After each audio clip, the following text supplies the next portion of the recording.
Welcome to Real Estate Radio Live, an informative and engaging podcast discussing everything you need to know about the world of real estate. Your host, Joe Cucchiara, provides you with insight and guidance on how to buy, sell, finance, and invest in real estate. He also offers real estate tax management strategies, new construction advice, home improvement tips, and much, much more. And now, to guide you around the world of real estate, here's your host and Real Estate Radio Live team leader, Joe Cucchiara. Hey, Jack, can you hear me? I can hear you. All right. How does it feel to be on a Friday afternoon?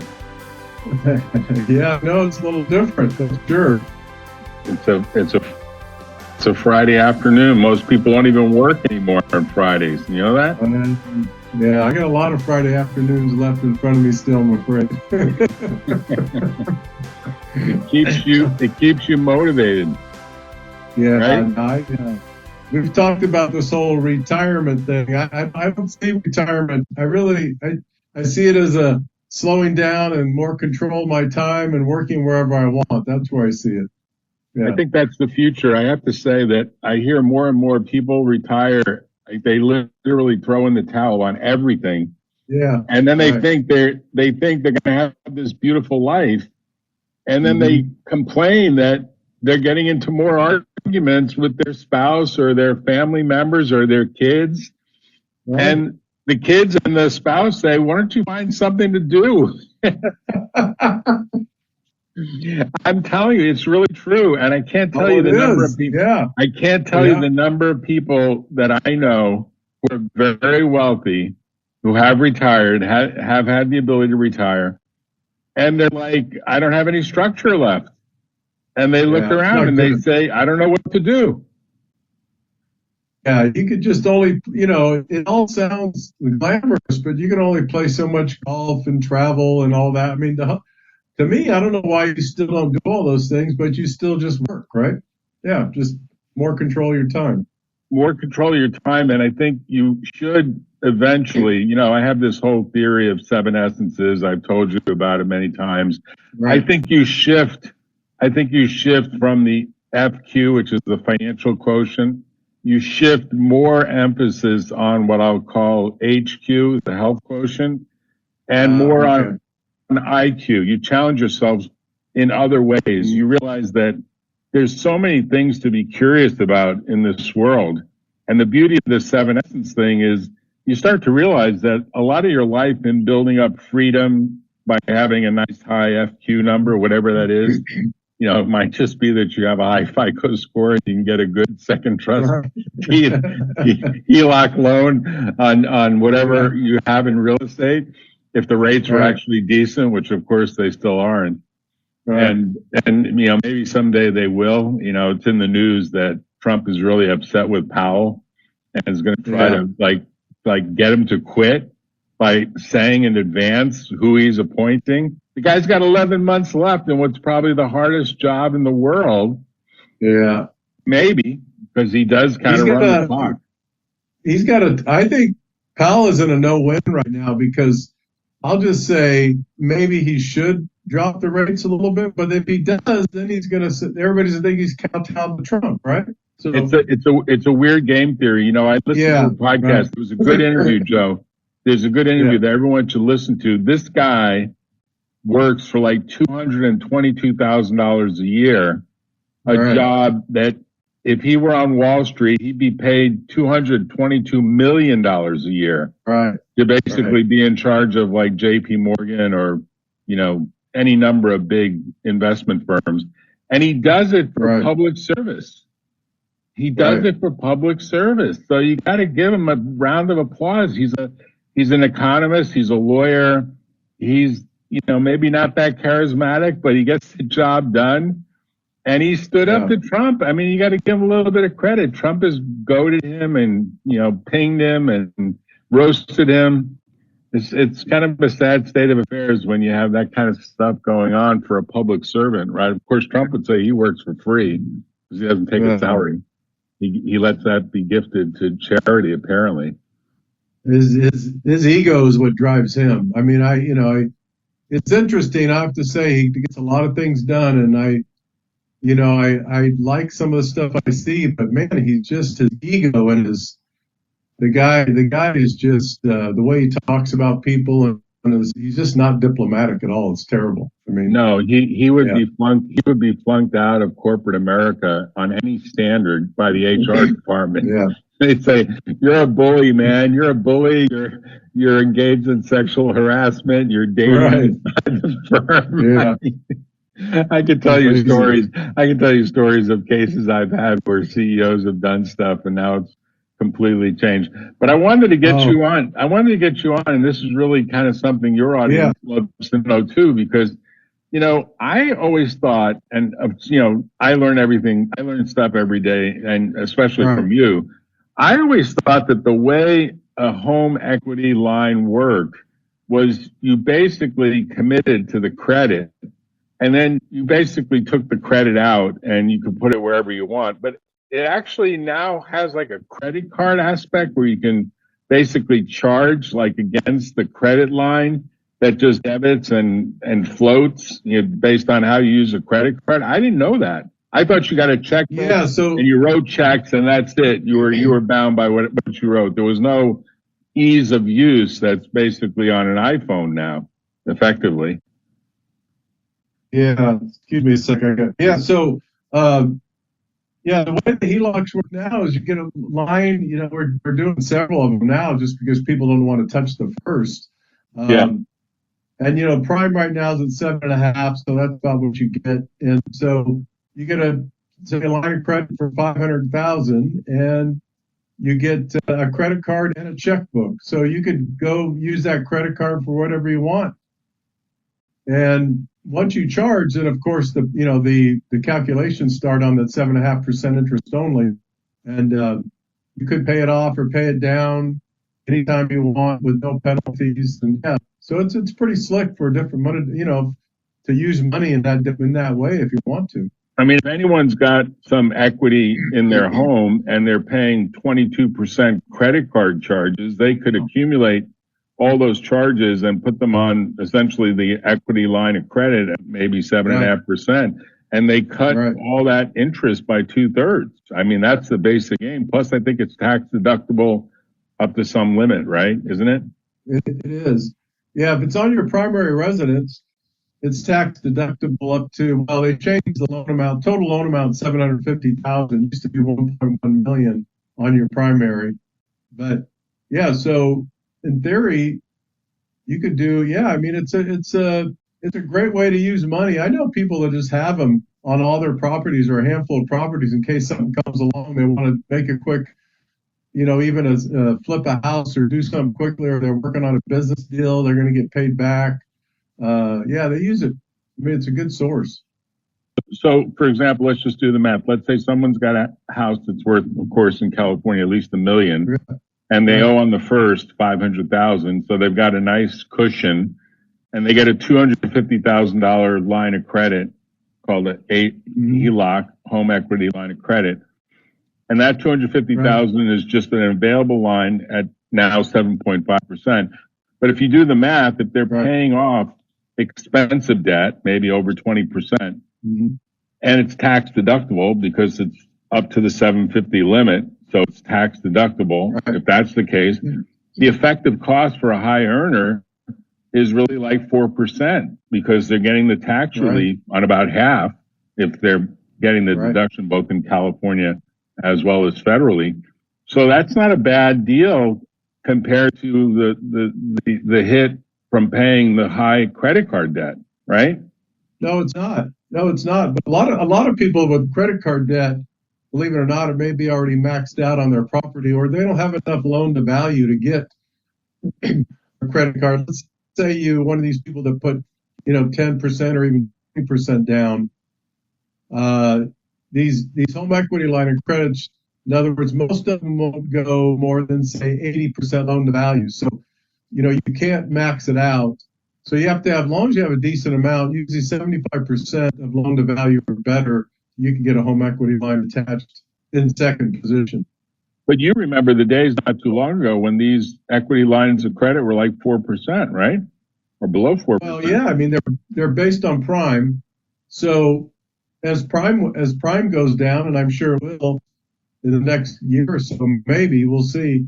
It moves on prime. So those equity lines either move up or down based on what the Fed does. So right now, prime's at 7.5. If he drops by 50 basis points and it goes to 7, vice versa. Yeah.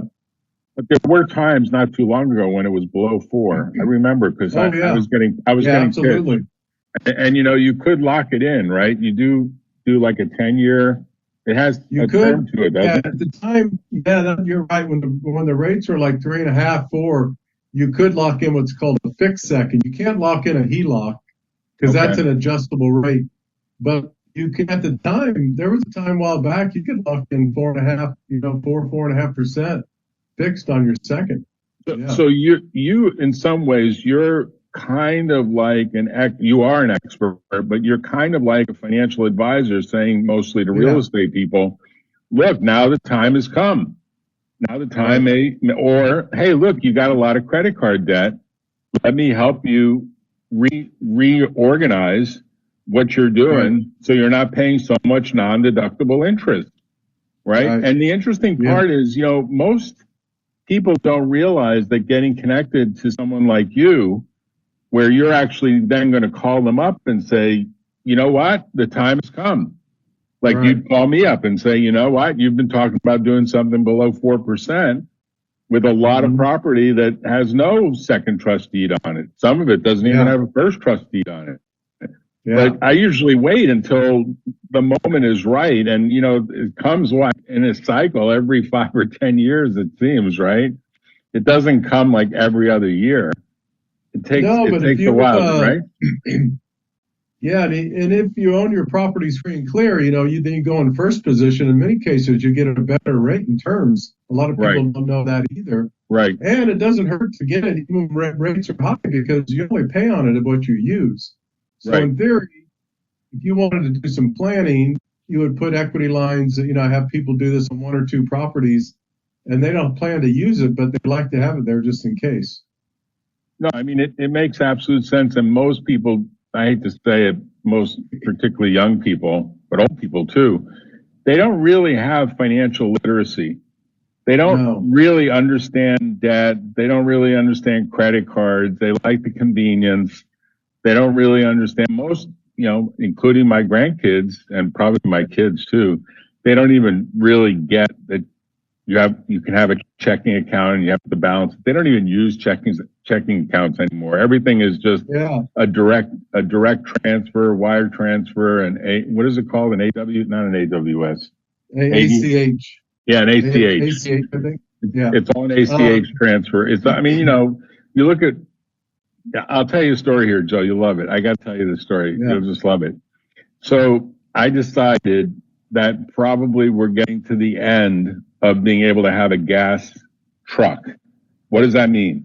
That means in the future, it's going to get harder and harder to have a truck, like a pickup truck, that actually takes gasoline in it. So, as you know, I pay close attention to early indicators of maybe a coming recession. And one of them is when people are bailing out of leases. And, the F-150 Ford truck is like the workhorse of America. You can't typically go too wrong by having one of those in America. Maybe Chevrolet's got a better, more expensive model. I don't know, but I can tell you in this part of the world, Ford dominates. F-150 is a truck to have. I see an ad on Swapalease. It's for a 1 year old, maybe 1.5 year old, fully loaded Ford F-150, gasoline with the hybrid battery. So it has the battery pack too, and gasoline. It's got both, right? Because it's trying to be fuel economic.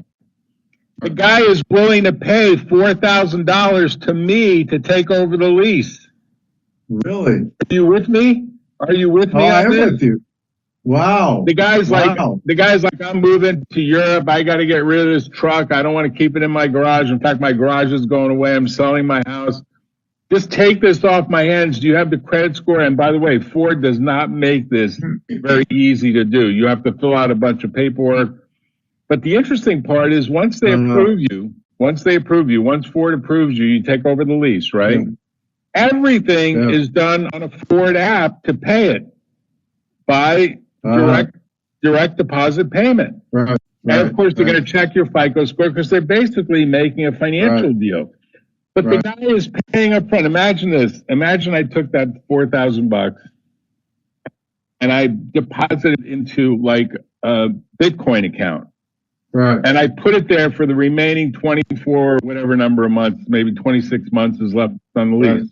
Right. And the Bitcoin triples in value. Yeah. I mean, think about what that lease cost. It was basically a zero lease. You basically got paid to take over, and the truck has residual value because the price of these trucks keeps going up.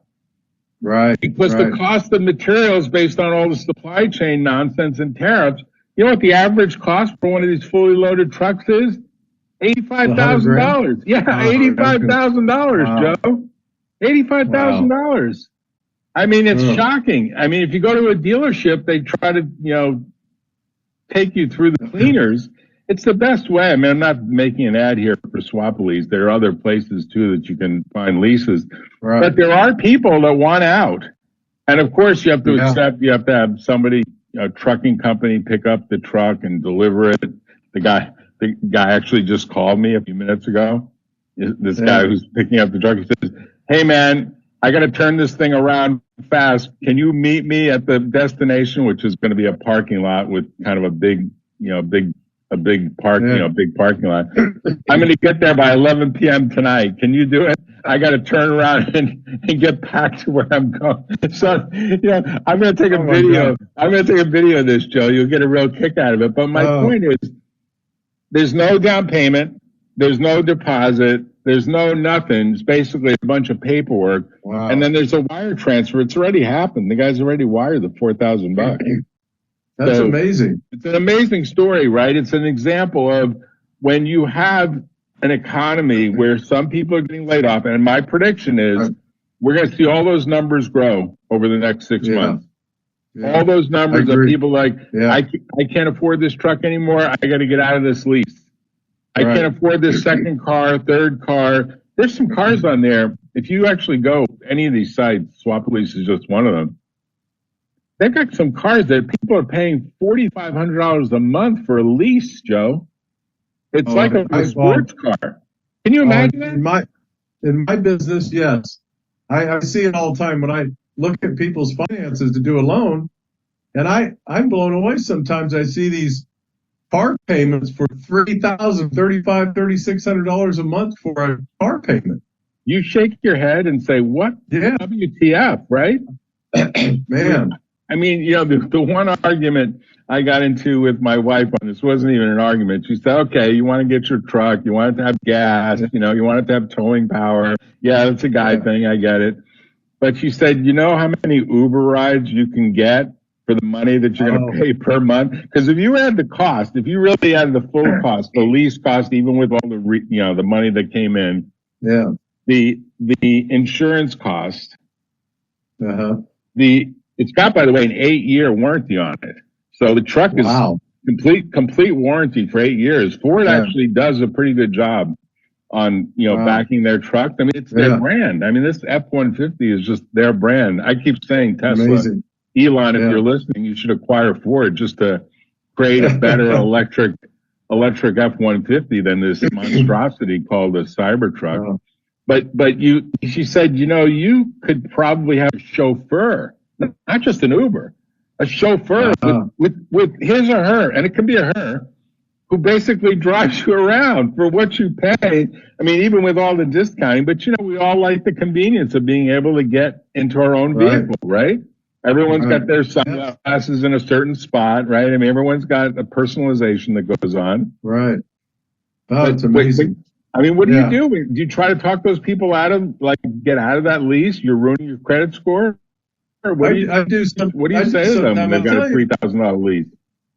Yeah, I'll tell you the other thing that comes up a lot, that they're one of the reasons I get a lot of referrals from financial advisors, because I have the same way of thinking. I'll give you an example. It happens all the time.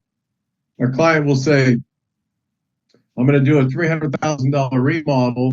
This one rates are good, but even right now with the HELOC, and they'll automatically go, I got all this money in my IRAs and my investments account. And I'll just say, whoa. Why would you do that when you can take a home equity line out and you have an appreciating asset over here?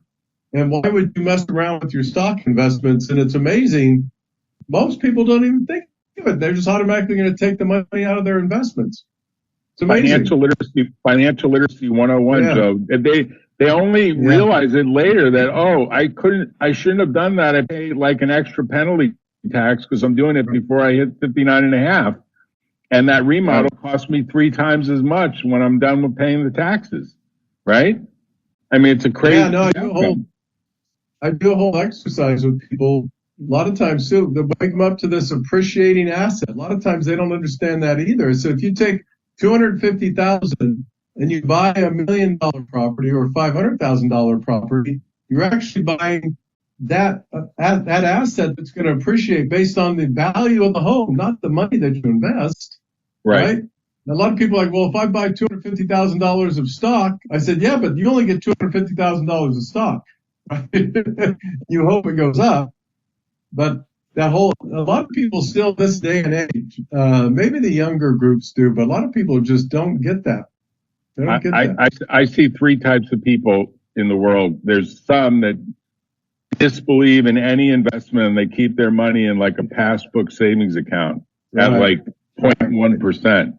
And they're like, the bank is not, in fact, they spread the money so that the FDIC limit is across like 10 different accounts, right? Because they want that double certainty.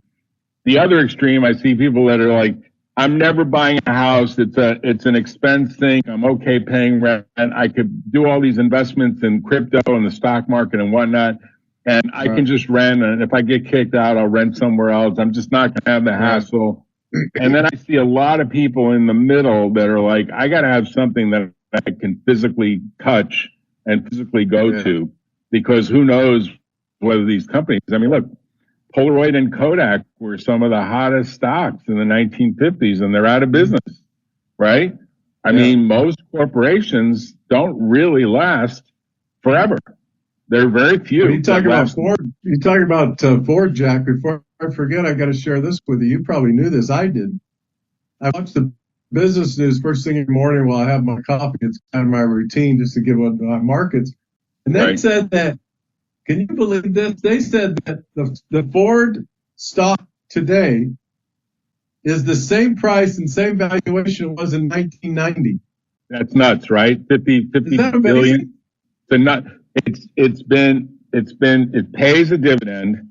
So it has people that like the dividend, but it's in this weird, like someone's going to study this business case where a family essentially can't get into the 21st century on figuring out how to turn Ford into Tesla, because look, Tesla is like 20 times more valuable and it makes like only 10% of the number of vehicles that Ford makes. And Ford's got a dealership network. They've got a great amount of goodwill among customers like me, for example.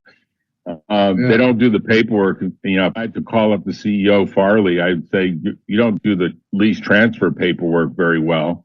It all gets bogged down in a lot of minutia. It's like, dealing with the bureaucracy. But fundamentally, they make a pretty good product. And at least the truck product is pretty good. Of course, years and years ago when I was... People love that F-150. You're right about that. I have friends that love those F-150s. Boy, they love them. Yeah. I mean, if you look at some of the crash data, in some crashes, it's the only vehicle that you would survive in. If you actually look at the crash data, there are actually simulations of big crashes. Volvos get creamed. Corvette Stingrays, forget it. It's a fiberglass body. You're just completely wiped out. Even Teslas get wiped out. Some of the crash studies, you look at a Ford 150, you survive. You survive in that truck. It's an interesting thing. But getting back to the HELOC thing, A lot of people I talk to are like, it's just a lot of paperwork. You have to do a lot of, steps and a lot of disclosures. I always thought it was more based on the value of the property, but maybe it is about the value of the person that has to pay the loan, right? It's like still, really I can tell you, it's a lot. To do some big. So it's a lot simpler than a regular financing loan. It is, but you still have to provide a certain amount of paperwork. But I can tell you the difference is the home equity line is based really on two things and two things only: the loan to value and your credit score. Other financing has a lot of factors that go into it, but that's what I tell people all the time. If your loan to value is 50% or better and your credit score is 7 or 80 or better, you're going to get the best rate. It's that simple on a HELOC. And some are actually, you don't see a lot of them, but we have a investor right now that they only go to 400,000. That's too bad. A lot of people want more.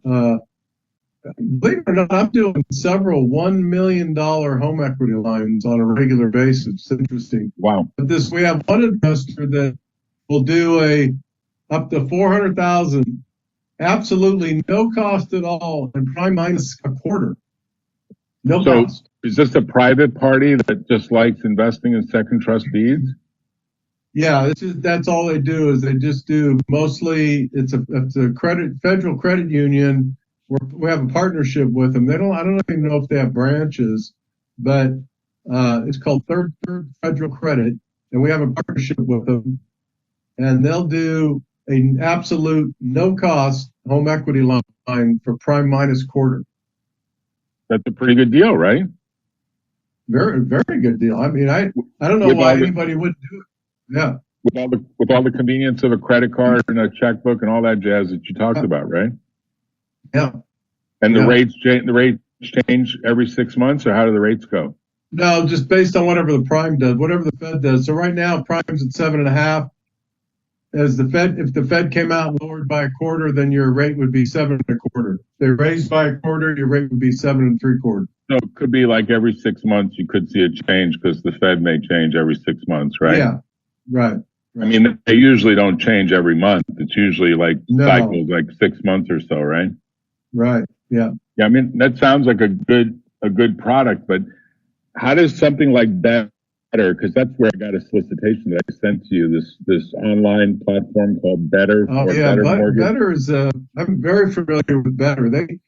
To me, they have the best back-end technology I've ever seen in the mortgage business. But a lot of the stuff they advertise, most everybody could do. I think they just do a better job of marketing to make it sound like kind of like Rocket Mortgage. I think between Rocket Mortgage and Better, they do a better job at really getting people to think, wow, these guys are magic. They can do what most people can't do. But most of them are all the same, to be honest with you. Yeah. So they load all the data up quickly and probably have a back end AI that goes through and says, yeah, this is a good credit, right?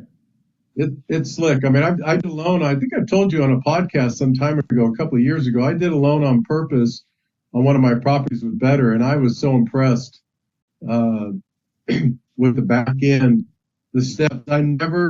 Now it was a conforming loan, so let me preface this by saying, it was a conforming loan. That made it easier. If it's jumbo, it's completely different. But it was a conforming loan, and I literally never talked to one person. I even scheduled my title sign off. They came to my house. Everything was a drop down taken care of. Amazing. You're like, and I've been doing this a long time. It was impressive. You're like, hey, I really don't want to talk to anyone that's going to sell me. I know this thing inside out. Just get the work done and be quiet. Right. It's like my wife, whenever she gets into an Uber, she just says to the driver, please turn off the music and let me have some quiet. Like, she doesn't want to talk to the driver. So if I say to the driver something like, hey, I saw that you've done 10,000 rides. What's it been like? How did you get a 4.99 score on 10,000 rides? I don't want the conversation. Stop the interview. I don't want to do it. It's pretty funny. Because some of these people are very loyal. They're very loyal. It's amazing that Uber's gotten the loyalty that they've gotten. So you were able to get a better rate than you could have gotten for yourself from Better, because you're in the business. I would assume you could get yourself the best rates, right? Yeah, I could. I mean, I do have an advantage because I have what's called a P&L model. So I have a lot of margin that I could work with. I didn't before in previous companies, but so I could pretty much do anything depending on, what the situation is. I have more flexibility. Yeah. So you really got to experiment to see what this better stuff is all about. Yeah. And it passed your test, right? It was outstanding. Yeah. I mean, they did a great job. And I think that, honestly, when it comes to conforming loans, I'm going to say this, and I probably shouldn't say it because it's the business I'm in, but because I've grown my business on relationships and staying in touch with people and adding value. But I can tell you on a kind of a, very vanilla conforming loan. Let's say you're buying a place for 600 grand and you're borrowing, 300 grand. And if you're a W-2 income earner, I'm telling you, it's really, it's so vanilla. You could really do that online and never talk to anybody. I can't, I'm saying this and probably put myself in jeopardy. No, but California, the numbers are even higher than that for conforming, aren't they? Yeah. What's the number in California? California, the numbers are actually up to a little over 806,000. Yeah. Okay. So that is like $1 million property and you're putting 20% down, maybe you get an $800,000 loan. Right. Yeah. So Joe, when you see interest rates probably dropping, like you would probably say to most of your clients, maybe you wait to see what Trump does here because maybe he will pressure Powell to start dropping. And there are some indications that he is putting pressure on other governors of the Federal Reserve who have now publicly said they are in favor of dropping rates. And of course, I think Powell worries more about inflation than he does about anything else. And he does think, at some point you overheat the economy and it causes a lot of inflation. Of course, in my opinion, we're in for a lot of layoffs. This AI stuff. I was going to tag on to what you said earlier, Jack, and right now I would say I study this stuff every day. And I think right now the worry is not inflation, the economy, corporate earning, all that stuff, but layoffs are I think the job market is going to be the one thing that's going to dictate the Fed by start dropping, I think. Right. Yeah. I mean, I think we're going to see a lot of middle class people that thought they had really secure jobs.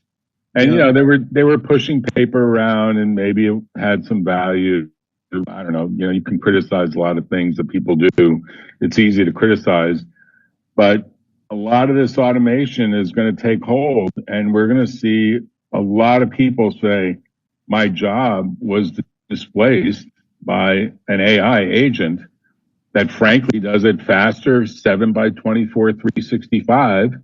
And, that's a big difference in and of itself. That's like 1/3 more of the work year. And more than that. It's more than that because it's 7 by 24. And most people work maybe 6 hours a day and an 8-hour day, maybe.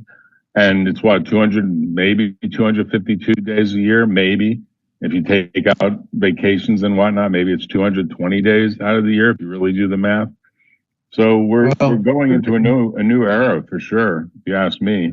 I think also on a macro level, I think what's happening, and I know you would probably agree, but I think you have companies in the last, say, 6 to 8 months that have really been behind the scenes trying to figure out how AI is going to really form their business over the next 2 or 3 years. And it's going to take a while, but I would guess by the pressure from investors and the board members and everything else, you're going to see some massive layoffs with some companies, even if they're not getting the call right, because there's pressure now, right? Don't you think there's pressure? Real pressure. And the two big players that will probably hit Silicon Valley so hard will be a big announcement from Google that they'll tie right into this antitrust case where this judge is going to decide some remedies in August. So we're not that far away.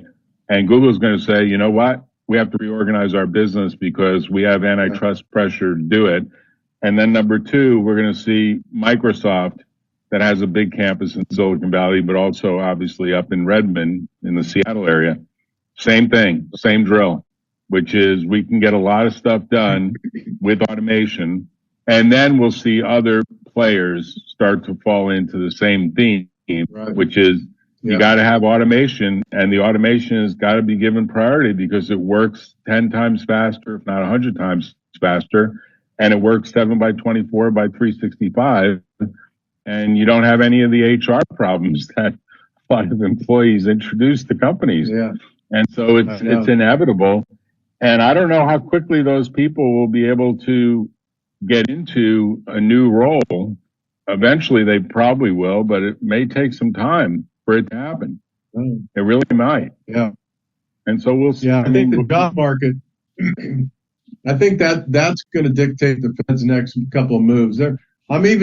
I saw some stuff from Morgan Stanley a couple of days ago and someone else, and I don't know, I'm going to say this and it's not coming from me, but they're talking about possibly rates back to 2.5% to 3% the next year and a half. Wow. I don't know.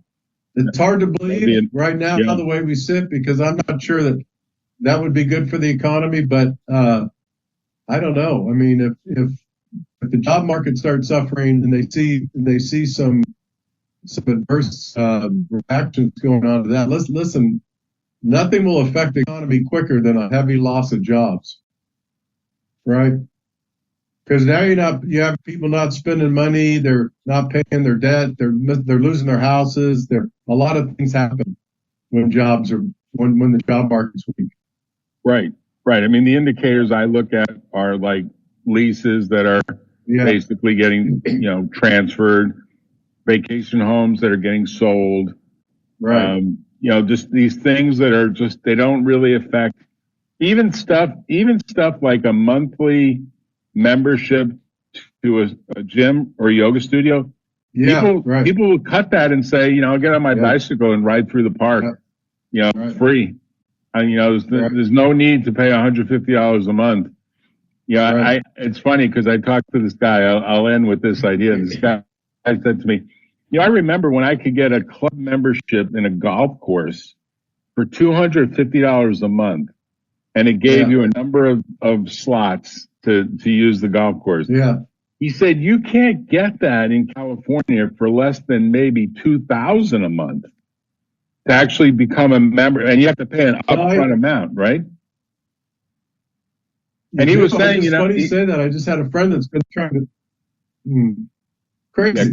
You're going to pay, at minimum, you're going to pay 10, 15 grand up front, and then and then it's anywhere from $1,200 to $2,500 a month.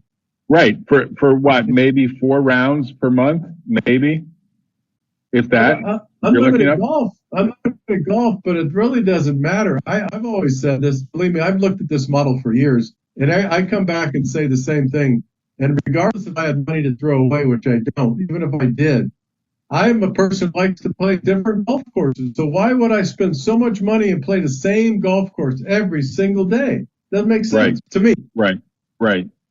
But when you take the person that has paid and he or she says, you know what, I'm going to cancel it, I'm getting out of it. Yeah. That's an early indicator that the belt is getting tightened and things are changing. And I think you see that ripple through the economy. People don't go out to eat as much. People don't do certain things anymore. People don't go on overseas vacations. Right. I mean, we're probably seeing it even this year. I don't think there's a lot of people from overseas coming to the United States as much right now. Well, that may be more of a political thing, right? Yeah, the other thing I track is travel, and I can tell you that's an interesting dynamic too. We're getting data right now that they said tourism in Hawaii will be down the most they've seen it in the last 7 or 8 years this upcoming summer and fall. Wow. So there's a lot of, to your point, there's a lot of people looking at discretionary spending going, do I really need to take that trip? Do we really take that same trip or we're going to spend 10 grand, right? I mean, a lot of that stuff going on. But you would say to people, we can end on this, you would say to people, if you think your job's at risk and you have a big equity, get your HELOC, get your home equity line of credit now while you have W-2, while you can truthfully say you're employed, right? Yeah. You can truthfully say that. And then if you lose your job, you lose your job. You have the buffer of having 6 months or more of dry powder to cover that gap in finding the right next job, so you're not forced into something awful, right? Do it before you lose your job. But I'm going to say something, too, that's going to surprise a lot of people, but in my business, they don't know this. I do about 30 to 40% of the loans I do, I accomplish with people with no jobs. And people are going to go, how does that happen? We have asset-based lending. So if you're in between jobs or you get a big buyout and you sold your company and you're 45 years old, but you have, $5-6 million sitting in there, we give people income based on their assets. So I'll say this, if you're a person who has a fair amount of assets, you could still get a loan without a job. I know it sounds funny, but it could happen. And you would say this deal that you have with Third Federal Credit, which is the no-fee HELOC, it really has, until you actually draw down, it really has no real cost, because other than getting the paperwork to you, there's no filing fee, there's no application fee, there's no closing costs, there's no nothing. And then you basically have another asset, which is this line of credit that you can draw on, and you eventually will pay the interest back, but basically you can draw on it even to pay the interest that accumulates on a monthly basis, right? So you can continue to draw on it. Yeah, it's a great deal. It's the best one going out there. I mean, if you want more, you could have more, but that's the one that comes, a lot of banks, I'll say this too, the Wells Fargo, the B of A's, the cities of the world, a lot of them will not do equity lines anymore unless they do them for the private lending. So some of their exclusive customer base, like private lending, they'll do it. Right. But the basic Wells Fargo today, if you walk in and you even make a good salary, they won't do HELOCs. They won't do them anymore. Wow. Well, Joe, how will people reach you? Because you introduced some good ideas here that, frankly, I think I didn't know about, and you've educated me on this entire topic. Yeah. So what would people do? How do they reach you best? Yeah, a couple of different ways. Best is a cell phone, 408-838-9060, or you can always just email me at Cucchiara, that's JCUCCHIARA at gemcorp.com. That's GEMCORP.com. And, or just look me up on Google or my website. I'm an easy guy to find. And plus you're the founder of the Cucchiara group, right? You're the founder. You're the founder and CEO of that group, right? It might surprise some people, but that's true. All right. Thanks, Joe. Thank you. Talk to you later. Take care. You've been listening to Real Estate Radio Live. For more information on today's program, visit RERadiolive.com. That's RERadiolive.com. Subscribe to our podcast. Discover more at RERadiolive.com.